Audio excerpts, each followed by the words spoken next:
Serious रहते हैं, जिनको जो करना है करते रहेंगे, ठीक है। प्री बोर्ड स्टार्टेड, ठीक है, देखो वो चीज होने वाली है, अब डिस्ट्रैक्शंस भी है, ठीक है, फेस्टिवल का जो टाइम है वो भी रहेगा आपका। और बात अब यह है कि 11th रिवाइज करने के लिए जो आपको हमेशा मैं गाइड कर रहा हूं, ध्यान से सुनिएगा, ठीक है। जो 11th क्लास आपको करनी थी ना रिवाइज, अब उसका समय आ रहा है बेटा। याद करिए, आप हमेशा स्टार्टिंग में क्या बोलते थे कि सर 11th कब रिवाइज करें, 11th कब रिवाइज करें, this is the time, this is the time. अब जब मैं आपको बोल रहा हूं कि अब 11th पर आना स्टार्ट कर दीजिए, दैट मींस कर दीजिए। मैं हमेशा पहले क्या बोलता था, दो नाव पे पांव मत रखो, दो नाव पर पांव आप मत रखिए, ठीक है। क्यों? क्योंकि इससे क्या होता है कि आपको कभी 12th खराब होगी, कभी 11th इंप्रूव होगी, कभी 11th खराब होगी, फिर 12th इंप्रूव, ये इसमें आप हमेशा डिलेमा में रहेंगे, ठीक है। यस, हाँ स्कूल, हाँ कईयों का शायद प्री बोर्ड्स आपके उससे क्लैश होंगे। आप स्कूल जितने भी आप स्टूडेंट्स हैं सारे अपने प्रिंसिपल को जाके या वाइस प्रिंसिपल को जाके ये कम्युनिकेट करिए कि हमारा एग्जाम है, उससे पहले हमें छुट्टी चाहिए। पेरेंट्स का आप सभी लोग लेटर लेके अभी दे दीजिए भैया 15 तारीख से पहले जो आपको करवाना है करवा लीजिए, 15 तारीख के बाद हमें थोड़ा सा फ्री टाइम दीजिए, ना ही कोई प्रैक्टिकल हो। ये आपको अपने स्कूल को कम्युनिकेट करना पड़ेगा, हर साल बच्चे इस चीज में फंसते हैं, ठीक है। हाँ 11th को करने के लिए क्या सफिशिएंट टाइम है, ये आप सभी लोगों के डाउट्स रहेंगे, ठीक है, कि क्या सर हमारे 1-1.5 महीने में 11th हो सकती है? आराम से, आराम से। आप अगर 2022 या 21 या 22 का जो जेईई अल्टीमेट क्रैश कोर्स था, उस समय के आप रिजल्ट्स देखिए, ठीक है। क्रैश कोर्स से बच्चों ने एडवांस, जिनका जेईई मेंस के फर्स्ट अटेम्प्ट में, ठीक है, 70-72% था, परसेंटाइल था, उन्होंने वहां से अपना एडवांस फोड़ा है। और अगर आप देखें तो वहां पर हम, मेरे को नंबर ऑफ डेज अच्छी तरीके से याद है, 73 डेज थे जो कोर्स का प्लान था, जिसमें अराउंड 65 लेक्चर्स गए थे फिजिक्स के, ठीक है। मैं मानता हूं सर 65 लेक्चर अगर हम लोग देखें तो 2-2.5 महीने हो गए, तो हमारे पास इतना टाइम नहीं है। उसमें 11th एंड 12th दोनों थी। अगर आप 11th की बात करें तो वो वही अराउंड आपके 35 टू 40 लेक्चर्स, 11th को थोड़ा सा ज्यादा वेटेज में पढ़ाया जाता है क्योंकि बच्चे का वीक होता है वो, ठीक है। 1-1.5 महीने में ही क्रैश कोर्स आप कहीं पर भी पढ़ेंगे तो आपको 1-1.5 महीने में 11th कराई जाएगी, ठीक है। उतना ही टाइम आपको मिल रहा है पूरे दिसंबर में। अब मैं आप सभी लोगों को बात बोलूंगा कि इसमें अब दिक्कत क्या आएगी, अगर आपने नवंबर में अपने 12वीं को खत्म नहीं किया, सर अभी तो कुछ चैप्टर बैक पड़े हुए हैं, मैं इसकी बात नहीं कर रहा, मैं इसकी बात नहीं कर रहा, इससे पीछे के सारे चैप्टर्स की बात कर रहा हूं, क्योंकि अब आने वाले चैप्टर्स बड़े बड़े चैप्टर्स नहीं है। 6 लेक्चर, 5 लेक्चर, 3 लेक्चर ऐसे खत्म होंगे। ऑप्टिक्स ही है जो भाई 20 लेक्चर जाएगा। अभी 1 लेक्चर और ऑप्टिकल इंस्ट्रूमेंट का दूंगा, उसको मैं रिकॉर्डेड करके कल ही दूंगा। कल हम लोग अपना वेव ऑप्टिक्स स्टार्ट करेंगे, ठीक है। कल आपके पास 2 लेक्चर आएंगे, ठीक है। 20 लेक्चर जा रहा है, सिर्फ यही एक बड़ा चैप्टर था, एक इलेक्ट्रोस्टैटिक्स आपका 20 के आसपास गया होगा, 18-19 गया होगा, ठीक है। इसके बाद ये चैप्टर भाई हर एक वीक में एक 1.5 चैप्टर खत्म होते चले जाएंगे, पता नहीं चलेगा 12वीं खत्म नवंबर में, ठीक है। तो मैं आप सभी लोगों को बोल रहा हूं, सारी एनर्जी, ठीक है। इंट्रोडक्शन तो आप सभी लोगों को पता ही है, इंट्रोड्यूस करने की जरूरत नहीं है। आज थोड़ी सी बात मैं आप सभी लोगों से कर लूं, प्रॉमिस करिए बेटा, ठीक है। अब मैं ये दिल से आपको बोल रहा हूं, ठीक है। नवंबर में अभी आने में आपके 8 दिन है, ठीक है। 8, 9, 10, आज 20 है ना, मैं 22 क्यों सोच रहा हूं बार बार, आपके अप्रोक्सीमेटली 10 दिन तो है, ठीक है। मैं वो 10 दिन आपको आपके हिसाब से देने के लिए छोड़ रहा हूं कि आप, मैंने स्टार्टिंग में भी आपको बोला था कई बार कि बेटा आदत डालिए, ठीक है, अपने मैक्सिमम आउटपुट पर आने के लिए। पता नहीं कितने लोगों ने उस बात को सीरियसली लिया या नहीं लिया, लेकिन आप बिलीव करिए, ठीक है। यही सेम चीज मैंने प्रयास वालों को बोली थी, दे डिड इट। मेरे को बहुत सारे ऐसे क्लास में आफ्टर द क्लास कमेंट आते हैं। आप में तो चलो छोड़ो, मैं उसकी नेगेटिव की बात नहीं करता, आपकी क्लास आफ्टर क्लास कमेंट्स कैसे हो चुके हैं, पहले कैसे थे, अब कैसे हो गए हैं, ठीक है। और ये एज अ कलेक्टिवली आप सभी लोगों की रिस्पॉन्सिबिलिटी है, ठीक है। सिस्टम की भी है, आपकी भी है, कि आप लोग क्लास के बाद क्या कर रहे हैं, कैसे डाउट पूछ रहे हैं। मैं अभी तक आपके डाउट्स रेगुलरली बताता हूं, ठीक है। तो मुझे पता लग रहा है कि आप लोग क्या कर रहे हैं, and that gives me a pain कि मेरे को वो चीज एड्रेस करनी पड़ रही है कि आप में से कई सारे बच्चे 15-20 दिन के बाद एक ऐसे टाइम जोन में होंगे जहां से रिवर्स मेहनत करना या सारी बिगड़ी हुई चीजों को संभालने के लिए जो करना है ना, बहुत टफ होगा। मैं ये नहीं कह रहा इंपॉसिबल है, कई बच्चे दिसंबर में जाके भी कर जाते हैं, ठीक है। दिसंबर में भी जाते हैं, अगले 5-6 महीने, अभी भी 6 महीने आपके एग्जाम पूरे चलेंगे, जून तक चल रहा है एग्जाम, तो आप ये मानिए आपके 6 महीने भी यहां से 6-7 महीना अभी भी जर्नी बची है, ठीक है। कई बच्चे कर जाते हैं, लेकिन 15 दिन के बाद आप ये समझिए, 15-20 दिन नवंबर के मिड के बाद ना बहुत ही टफ हो जाता है। फिर बच्चे बोलते हैं कि सर क्या मैं 2 महीने में कर सकता हूं, करने के लिए तो भाई कर सकता है, लेकिन तूने अगर एटीट्यूड पढ़ाई का नहीं बनाया, तेरी तबियत खराब हुई थी, तू पढ़ता रहा, लेकिन तेरी तबियत खराब हुई या घर में कोई ऐसी सिचुएशन हुई जिसकी वजह से पढ़ाई इंपैक्ट हुई, वो अलग बात है। तूने पढ़ाई नहीं करी और तू आखिरी के 2 महीने में चमकना चाहता है, वो पॉसिबल नहीं होता। ईमानदारी से मैं बात बोलूंगा, कुछ बच्चों की किस्मत चल जाती है, आखिरी में बहुत सही चीजें पढ़ रहे होते हैं, सही तरीके से पढ़ रहे होते हैं, सही तरीके से क्वेश्चन लगा रहे होते हैं, रिवीजन स्ट्रेटजी सही होती है उनकी, तो कर ले जाते हैं, वहां से भी निकाल ले जाते हैं, लेकिन वो सबकी बात नहीं है, ठीक है। अगर आप अपने नवंबर में 10 दिन है भैया, अपने मैक्सिमम आउटपुट पर आ जाइए। मैक्सिमम आउटपुट मतलब अब आपके पास टाइम वेस्ट करना, दैट मींस रैंक को दूर करना, सीधी सी बात है। कईयों के दिमाग में ये बात जाएगी, कईयों के दिमाग में ये बात नहीं जाएगी, मेरे को पता है। लेकिन जितने भी सीरियस वहां पे एस्पिरेंट्स बैठे हुए हैं, मैं उनसे हार्ट टू हार्ट ये बात बोलना चाह रहा हूं, बेटा आपका शायद आपको नहीं पता लग रहा है कि आप कितने क्रिटिकल पॉइंट पर आ चुके हैं। यहां से अगर आपने अपने आप को नहीं सुधारा, नहीं रोका, और जैसे चीजें चलती आ रही थी चलने दी, ठीक है, फिर आप कोई भी होके उस चीज को पलट नहीं पाएगा इतनी आसानी से। बहुत मेहनत लगेगी, बहुत, ठीक है, आपकी भी लगेगी, मेरी भी लगेगी। और अभी भी आपके पास समय है। आप कहोगे सर 10 दिन में ऐसा क्या हो जाएगा, 10 दिन में भी बहुत कुछ हो सकता है। अगर आपका एटीट्यूड आपका ये हो गया, ठीक है, आप एटीट्यूड जैसे भी, अगर आप लेकिन पढ़ने की हैबिट डाल रहे हो ना, 10 दिन के अंदर अगर आपने अपने सिटिंग कैपेसिटी पर वापस, ऐसा नहीं कि आपने कभी बैठ के नहीं पढ़ा होगा 12 घंटा 13 घंटे, ठीक है, पढ़ा होगा, किसी ना किसी दिन पढ़ा होगा। मैं कह रहा हूं अटेन करने की भी अगर आपने कोशिश कर ली, नवंबर में आप कोशिश करिए 12th को कंप्लीट रिवाइज करके खत्म करें, कंप्लीट खत्म करें, ठीक है। हमारी जो लास्ट डेट है दैट इज 31 नवंबर। बीच में एक्स्ट्रा लेनी पड़े, रिकॉर्डेड हो, कुछ भी हो, मैं एक्सटेंड नहीं करना चाहता। मैं 31 मींस 30 नवंबर मींस 30 नवंबर मैं खत्म करना चाहता हूं। उसका रीजन है, ठीक है, 5 दिसंबर तक फिर 5 दिन मिलेंगे आपको। 5 दिसंबर से रिवीजन स्टार्ट है, फिर 5 दिन मिलेंगे, और आपकी रिवीजन जारी है 15 जनवरी तक। आपने शायद कईयों ने तो शायद लेक्चर प्लानर भी नहीं खोल के देखा होगा, ठीक है, 15-16 तक जारी है। मैं चाहता हूं कि हम डबल एफर्ट्स डाल दें, कुछ भी कर लें, इसको नवंबर में वाइंड अप कर दें। अगर आपने अपने रिवीजन को सही कर लिया, सर आप प्लान दे दीजिए, नहीं, मेरा प्लान सबके लिए वैलिड नहीं है, ठीक है। जिनका 10 से 11 घंटे चल रहा है, बहुत अच्छी बात है। हेल्थ पर बिना आए कोशिश करिए इसको एक्सटेंड करें। मैं अगर ऐसा स्टेटमेंट बोल दूंगा बेटा एक्सटेंड कर, कई लोग बाहर गलत इसको समझते हैं। हेल्थ पर बिना आए, अगर आपको लग रहा है आज आपकी तबीयत खराब है, डोंट डू दिस, ठीक है। Life is more important then studies, पहली बात, ठीक है। लेकिन यस, अगर आपको लग रहा है कि आप खींच सकते हैं, 1-1.5 घंटा और खींच सकते हैं, रिवीजन मोड में आइए। आपका सारा कॉन्फिडेंस रिवीजन पर डिपेंड करेगा। मैं लिटरली बता रहा हूं, आपने कितनी डेप्थ पढ़ ली भाई, कितना, कई बच्चों ने बहुत अच्छी किताबें लगाई, अगर आपने रिवाइज नहीं करी ना आखिरी में, आपको पता दिमाग में क्या चलता है साइकोलॉजिकली, यार करा तो था, पता नहीं यार फॉर्मूला कौन सा लग रहा था, सारी मेहनत एक बार में खत्म हो जाती है। मैंने देखा है ऐसे बच्चों को स्ट्रगल करते हुए, नोट्स नहीं बनाए, कॉपी नहीं बनाई, अब बच्चे पूछते सर इसको नोट करना है, नोट नहीं करा। उनको यही नहीं पता कि क्या चीज नोट करनी है, क्या चीज नहीं करनी है।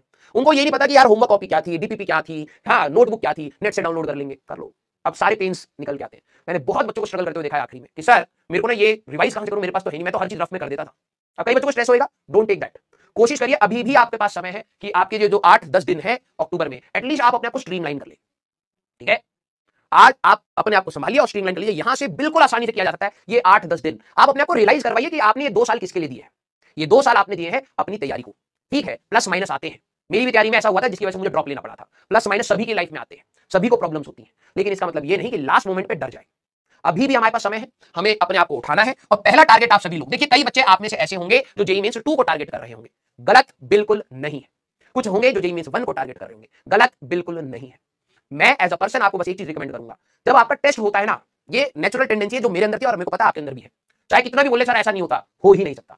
एग्जाम से पहले ना आपकी पढ़ाई की एफिशिएंसी अलग होती है और उसका टारगेट अचीव करने के चक्कर में आप ज्यादा एफिशिएंटली पढ़ रहे होते हैं, ठीक है। कई बच्चे जेईई मेंस 2 को टारगेट कर रहे थे, मेरी एक व्यक्ति से बात हुई थी, तो उन्होंने कहा कि सर जेईई मेंस 2 वाले बच्चे थोड़ा सा घबरा जाते हैं, you don't have to do that बेटा। आप अपने आप को पहली बॉस ऐसे क्यों ऐड कर रहे हो, ठीक है। मैं अपने स्टेटमेंट को जो कह रहा हूं सुनिएगा, ठीक है, और ये आपकी भलाई के लिए है, मैं प्योर इंटेंट के साथ उस चीज को बोलना चाहूंगा।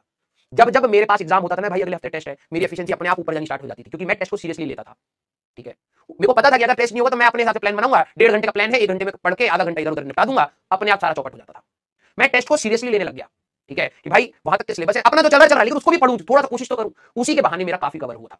फर्स्ट अटेम्प्ट में अच्छी रैंक नहीं आई, लेकिन यस मेरा जो फर्स्ट बारी में दिया था मेरा सिलेक्शन हो गया था, ठीक है। और उसका रीजन यही था कि मैं अपने टेस्ट को सीरियसली लेता था। आपके पास एक बहुत अच्छा मौका है, मैं मानता हूं, एक साइड प्री बोर्ड्स है, एक साइड बोर्ड्स है, और एक साइड आपके जेईई मेंस 1 का अटेम्प्ट है। सर बहुत हौच पौच है, बहुत सारी चीजें हैं, प्रैक्टिकल भी है, हर साल इसी सिचुएशन से फाइट करके निकलते हैं, और वो आप ही जैसे लोग होते हैं भाई। आपको लग रहा होगा ये सिचुएशन आपके लिए बहुत टफ है, लेकिन ये सिचुएशन सभी के लिए सामान्य रूप की है, ठीक है। आपको बस ढीला नहीं पड़ना है, आपको अपने आप को वीक नहीं समझना है, मेहनत करनी है, और टारगेट ये लेना है कि जेईई मेंस 1 से पहले मैं जितना कर सकता हूं उतना तो कर लूं। अगर आपने ये टारगेट लिया कि यार जेईई मेंस 2 ही मेरा मेन है, गलत नहीं है, बनाइए उसको टारगेट, लेकिन मेरी एक सलाह मान लीजिए, 1 को भी आप टारगेट लेके चलिए, जितना कर सकते हो, 50%, 20%, 10%, 5%, उसके बहाने आप कर ले जाओगे और 2 आपके लिए आसान हो जाएगा। समझे मैंने क्या बोला, समझे। अब देखो कई बच्चे क्या होते हैं, मैं ईमानदारी से बोलने लगूंगा सर गिल्ट हो रहा है, बुरा फील हो रहा है, ये आपको 2 दिन फील होएगा, ये आपको 2 दिन फील होएगा। मैं क्यों नहीं, मैं चाह रहा था कि मैं 8 दिन बाद बोलूं ये बात, 8 दिन बाद बोलूं। मैंने बोला था कि मैं कुछ टाइम के बाद आपसे ये बात करूंगा और मैं ईमानदारी के साथ बोलूंगा। मेरे को बुरा लगता है आपके बैच में आके, ठीक है, कि आप लोग सीरियस नहीं है, ठीक है, जितने भी बच्चे हैं, ठीक है। देखो यार, हर साल एक पर्टिकुलर पोर्शन का सिलेक्शन होता है और हर साल एक पर्टिकुलर पोर्शन का सिलेक्शन नहीं होता है। Selection does not define whether you are going to be successful और नॉट, ये भी बात क्लियर है, ये आप सभी लोगों को पता है, दुनिया में से करोड़ों एग्जांपल हो चुके हैं आज की डेट में। लेकिन मैं ये कहना चाहता हूं कि अगर आपने खुद से प्रॉमिस किया था कि आप 2 साल के बाद जेईई का एग्जाम लिखेंगे और आप एक अच्छे कॉलेज में जाना चाहते हैं, ये आपका खुद से प्रॉमिस था, ठीक है, तो एटलीस्ट उसके लिए मेहनत करना सीखिए। होता है नहीं होता है वो सब सेकेंडरी है, एटलीस्ट जब एग्जाम का रिजल्ट आएगा आप अपने आप को ये बोल पाए यार मैंने मेहनत करी थी। ये चीज मैं चाहता हूं कि मेरा स्टूडेंट सीखे, मेहनत करना सीखे। रिजल्ट ना ही आपके कंट्रोल में है ना ही मेरे कंट्रोल में है, जैसा आएगा एक्सेप्टेंस होनी चाहिए लाइफ में। लेकिन अब आपके पास जो एग्जाम्स आ रहे हैं, प्लान तो बनाइए, बैठिए तो सोचिए तो कि करना क्या है, नहीं तो समय तो आपने 1.5 साल ऐसे ही निकाला है। अब जब एक्चुअल समय आया है तब आप पैनिक कर रहे हो कि यार 1.5 साल चला गया, तो भाई अभी से भी सुधार ले जाओगे। आपको लग रहा होगा समय, कईयों को देखो बोलने की बात है, अगर मैं वर्ड्स अपने चेंज करूंगा तो कई स्ट्रेस में आ जाएंगे, कई कंफर्ट फील करेंगे। मैं अभी भी कह रहा हूं आपके लिए 2-2.5 महीने है, और मैं अभी भी कह रहा हूं आपके लिए 8-6-7 महीने है कम से कम। सर ये कैसे बोल रहे भाई, आपके एग्जाम जून तक चलने वाले हैं, करनी है मेहनत वहां तक। तो अगर आप 7 महीने के हिसाब से अभी भी करोगे तो बहुत कुछ कर ले जाओगे। लेकिन अगर आप सिर्फ 2.5 महीने के हिसाब से सोचना स्टार्ट करोगे तो आपको पैनिक होगा। तो प्लीज, ठीक है, प्लीज आप कोशिश करिए कि आप अपने नोट से रिवाइज करें, दूसरे के नोट से रिवाइज मत करिएगा। अब है ही नहीं तो उस पर स्ट्रेस हो रहा है तो भाई कर लीजिए, अब क्या ही बोले। लेकिन सच्चाई बात तो यही है, सच बात तो यही है, आपके नोट्स ही आपको मदद करेंगे। आपके सॉल्व डीपीपीज, आपकी सॉल्व टेस्ट, आपकी सॉल्व एनालिसिस, सारी चीज जो आपने अपने पर लगाई थी वही आपको मेहनत वो करेगी, सफल बनेगी, और कोई नहीं कर सकता। क्लियर। और आज का लेक्चर स्टार्ट करने से पहले मैं आपको एक बात बोलूंगा, ठीक है, आपको एक बात बोलूंगा, प्रॉब्लम्स आपकी लाइफ में हजारों करोड़ों आने वाली है सर, हमारी तो है और जुड़ने वाली है, रियलिटी है। लेकिन अगर आप अपने से खुद ये नहीं बोल पा रहे ना कि मैं कर ले जाऊंगा, तो दूसरा कोई नहीं करवा सकता। समझ रहे हो। पहले तो आपको अपने अंदर से बोलना पड़ेगा कि भाई ये चीज मैं करूंगा, ये चीज मेरे से होनी है। जब तक आपके अंदर से पॉजिटिविटी नहीं निकलेगी ना उस काम के लिए, तो मेरे वर्ड्स 2 दिन तक रहेंगे, 3 दिन तक रहेंगे, 4 दिन, 5 दिन, 6 दिन, हफ्ता, खत्म। बैक टू ट्रैक आप वही आओगे जो आपने अभी तक किया है। एक चीज सीख लीजिए, आपको खुद को ही उठाना पड़ेगा भाई। आपके पीछे का जो ये लगेज है, बैगेज है, प्रॉब्लम्स है, इसका वजन आप ही को लाइफ टाइम आगे ले जाना है। मेरे वर्ड से तू 4 कदम चल लेगा लेकिन जिंदगी भर नहीं चल पाएगा, तो तेरे को सुधारना अपने आप को पड़ेगा। ठीक है, बी पॉजिटिव। ठीक है, जो भी सिचुएशन आएगी उसको डील करेंगे साथ में, उसमें कोई प्रॉब्लम नहीं है। लेकिन बात यह है कि आप लोगों ने शायद शायद उस प्रॉब्लम के डर से उस सिचुएशन को देखना भी बंद कर दिया है। दुख इस बात का है, आप लोगों को जब आगे का मैसअप दिख रहा है ना, जब आप सोच रहे हो तो आपको भी स्ट्रेस हो रहा है। मेरे को पता है ऐसा हो ही नहीं सकता एक सीरियस एस्पिरेंट को ये चीज का स्ट्रेस ना हो यार, जनवरी में ये भी है, 11th भी रिवाइज करनी है, प्री बोर्ड भी है, प्रैक्टिकल। जेन्युइन अगर कोई बच्चा होगा उसको होगा ही होगा स्ट्रेस, भले वो AR1 का ही बच्चा क्यों ना हो, उसको होगा यार कैसे कैसे करेंगे, उसको थोड़ा पता उसकी AR1 आने वाली है, उसको भी होगा स्ट्रेस। लेकिन बस बात यह है कि यहां से कौन मैनेज करने का एटीट्यूड बना रहा है, यार प्रॉब्लम तो है चलो उसको करते हैं। ये नहीं कि बस बैठे हुए सर हमें तो स्ट्रेस हो रहा है, पीछे तो इतना कबाड़ा है। भाई मेहनती बनो, उठो, अभी भी समय है, कुछ कर ले जाओगे तो बढ़िया ही कर ले जाओगे। लेकिन अगर आपने ये कर दिया ना कि हाथ छोड़ देते हैं 15 दिन के बाद ऐसा डिमोटिवेशन होना स्टार्ट हो जाएगा ना कि यार अब तो यार 15 नवंबर सिलेबस खत्म 12वीं का, मेरी तो 12वीं तैयार नहीं है, सर 11वीं पढ़ाना स्टार्ट कर रहे हैं, ये आ जाएगा दिमाग में। और मैं नहीं चाहता साइकोलॉजिकली आप किस चीज से लड़े। नवंबर का टाइम है, 10 दिन यहां पर है, 40 दिन हो गए आपके पास अप्रोक्सीमेटली। इस 40 दिन में आप आसानी से पूरी 12वीं को रिवाइज कर सकते हैं। पूरी 12वीं, एक क्रैश कोर्स का बच्चा 35 दिन के अंदर पूरी 12वीं पढ़ता है, स्टार्टिंग से नोट्स बनाता है और सॉल्व करके तैयार करता है। और आपको सिर्फ अपने नोट्स रिवाइज करने हैं और कुछ क्वेश्चंस ट्राई करने हैं, दैट्स इट। तो 40 दिन का टारगेट मानिए और अपनी 12वीं को नवंबर में खत्म कर दीजिए कि सच में जब आपका दिसंबर का प्री बोर्ड का टाइम आएगा तो एटलीस्ट आपको ये रहेगा कि चलो ठीक है यार, प्री बोर्ड में मैं इतना कर ले जाऊंगा कि मैं फेल नहीं होगा, घर वाले टेंशन नहीं देंगे और मेरे को साथ साथ 11वीं रिवाइज करनी है। क्लियर? सर मैं ये बैच लूं या ना लूं आपका डिसीजन है। आपको हर बैच में उतना कंटेंट पढ़ाया जाता है जहां से सिलेक्शन हो। सीधी सी बात यह है, आपको शायद ये बात समझ नहीं आती है। आपको लगता है कि कोई बैच आपका सिलेक्शन कराएगा, ये बिल्कुल गलत बात है। हर बैच में इतनी सुविधाएं दी गई हैं कि आप वहां से सिलेक्शन ले जाए। क्रैश कोर्स वाला बच्चा भी सिलेक्शन लेता है, 3.0 वाला भी, फास्ट ट्रैक भी, 1.0, 2.0, हर बैच से सिलेक्शन होता है, लेकिन उसी का होता है जो उस बैच में पढ़ता है। ये बात आपको शायद नहीं समझ आती। क्लियर? यस, आप बैच हॉप करना चाहें कर सकते हैं, दैट्स योर डिसीजन। क्लियर? तो यहां से अब आपका डिसीजन है भाई, यहां से अब आपका प्योर डिसीजन आपका है। आप डर के बैठ के सहम के उस प्रॉब्लम से डील करना चाहते हैं, या तो डू और डाई वाली सिचुएशन में आप कहते हैं भाई जो आ जाए अब छोड़ना ही है और कोई सोल्यूशन नहीं है। मैं इस एटीट्यूड का बंदा हूं, तो मैं तो वही चीज सिखाऊंगा कि मेरे सामने अगर प्रॉब्लम दिख रही है तो इसके दो ही ऑप्शन है, या तो गिव अप करने की सोचो या तो लड़ने की सोचो। और जब यहां तक आ ही गए हैं तो गिव अप करके ही क्यों जाए, लड़के ही देख लेते हैं, जो होगा होगा। ये मैं अपनी लाइफ में इस प्रकार से जीता हूं, यही मेरा सोच है। कोई बोले कि सर सेफ साइड में मैं क्या BSc की तैयारी करूं या CUET की तैयारी करूं, मैं इस तरीके से सोचने वाला इंसान नहीं हूं।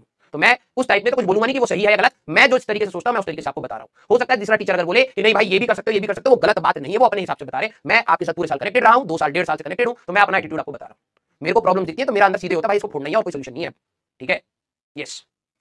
तो आज जो हम लोग करने वाले हैं बेटा, भाई ईमानदारी से दिल से बोला है, ठीक है, मैं आप सभी लोगों को बोलूंगा भाई मेरे को बहुत दर्द होगा, बहुत पेन होगा। आपको शायद लगता होगा कि ये सारे सिर्फ वर्ड्स है ना, प्रूव भी नहीं कर सकता, लेकिन चलिए ठीक है वर्ड्स ही मानिए, लेकिन पढ़ाई कर लीजिए। ठीक है, मेरे को बहुत दुख होगा, इवन सारे टीचर्स को बहुत दुख होगा। इस बैच में सामान्य रूप से पढ़ाने के बाद एक बच्चे का सिलेक्शन होता है और एक बच्चे का नहीं होता, बहुत दर्द होता है। ठीक है, और यहां से आप कर सकते हैं, इतना है, इतना करने के लिए स्पेस है, टाइम है। तबियत खराब भी हो जाएगी ना 10-15 दिन, तब भी कर ले जाओगे, इतना है यहाँ से। अब मैं आपको कैसे दिखाऊं भाई, मतलब मेरे को ये नहीं समझ आता मैं आपको किस प्रकार से ये चीज रियलाइज करवाऊं कि यहां से हो सकता है। ये डाउट आपके अंदर का कैसे खत्म करूं, ये चीज मैं नहीं कर पाऊंगा, मुझे पता है, मैं चाहे कितना बोल लूं। ठीक है, ये चीज वही खत्म कर पाएगा जो चुपचाप पढ़ता चला जाएगा और सिलेक्शन ले लेगा और कहेगा कि यस सर नवंबर में भी जागने के बाद ना हो गया था, और वो 10 बच्चों को बताएगा और 10 बच्चे फिर से डाउट में रहेंगे, इसका हो गया शायद हमारा ना हो पाए। जब तक आपके अंदर खुद से नहीं होगा ना कि yes sir I can do it, तब तक आप नहीं समझ पाएंगे कि यहां से किया जा सकता है। ठीक है, मैंने शायद आप लोगों को बताया हो या ना बताया हो, दिसंबर 7, ठीक है, कोटा में मेरी लड़ाई हुई थी, उसके बाद पापा आए थे, हमारा हॉस्टल शिफ्ट हुआ था और मैंने 8 दिसंबर के आसपास से अपनी पढ़ाई स्टार्ट करी थी। बीच में बहुत चौपट किया था मैंने, और कोटा में 1 हफ्ता चौपट मतलब पता है, रेस से बाहर निकलना, इतना बैकलॉग था, इतना बैकलॉग था। मैंने वहां से पढ़ना स्टार्ट किया। ठीक है, जैसी रैंक आई, मैं नहीं आया टॉप 1000 में, ठीक है, टॉप 5000 में आया। ठीक है, मैं जिस सिचुएशन से उठा था ना, जिस तरीके का बैकलॉग था, जिस तरीके का एटीट्यूड था, जो सीटिंग आवर्स की कैपेसिटी थी, 3 घंटे से ज्यादा पढ़ नहीं पा रहा था मैं उस समय, दिमाग में इतना चल रहा था। ठीक है, वहां से मेरे लिए वो भी बहुत था। दिसंबर 8 से पढ़ा मैंने, दिसंबर 8। ठीक है, आपके पास भी अराउंड उतना ही टाइम। ठीक है, अब आप लोग करना चाहे तो कर सकते हैं, और मैं